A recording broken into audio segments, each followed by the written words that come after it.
नमस्कार, मी मयुरी आणि आपण पाहत आहात 7 स्टार न्यूज। जिल्ह्यातील प्राथमिक आरोग्य केंद्रात कार्यरत असलेल्या कंत्राटी कर्मचाऱ्यांना 10 महिन्यांपासून मानधन मिळालेलं नाही। वारंवार मागणी करूनही पैसे मिळाले नाहीत। परिणामी कर्मचाऱ्यांवर आर्थिक संकट कोसळले। त्यामुळे चिकुर्डे, बिळाशी, मुचंडी या आरोग्य केंद्रातील कर्मचाऱ्यांनी मंगळवारपासून बेमुदत काम बंद आंदोलन सुरू केले। तसेच निवेदनही प्रशासनाला देण्यात आले।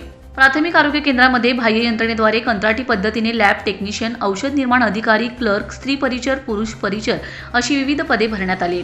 त्यामध्ये नागज आणि वांगी प्राथमिक आरोग्य केंद्रातील एकूण सुमारे 16 कर्मचाऱ्यांचे ऑक्टोबर 2022 ते फेब्रुवारी 2023 अशा 5 महिन्यांचं मानधन थकीत आहे। तसेच लेंगरे, नागज, चिकुर्डे, वाटेगाव, बिळाशी, मुचंडी, वांगी, देवराष्ट्रे अशा काही आरोग्य केंद्रातील सुमारे 70 कर्मचाऱ्यांचं फेब्रुवारी ते नोव्हेंबर 2024 पर्यंतचं म्हणजेच 10 महिन्यांचं मानधन थकीत आहे।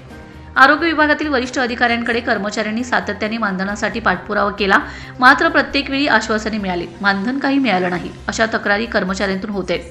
अनेक महिन्यांपासून हे कर्मचारी पदरमोड करून रुग्णांना सेवा देत आहेत। सध्या कर्मचाऱ्यांच्या उदरनिर्वाहाचा गंभीर प्रश्न निर्माण झालाय। त्यामुळे या कर्मचाऱ्यांनी मंगळवारपासून बेमुदत कामबंद आंदोलन सुरू केले।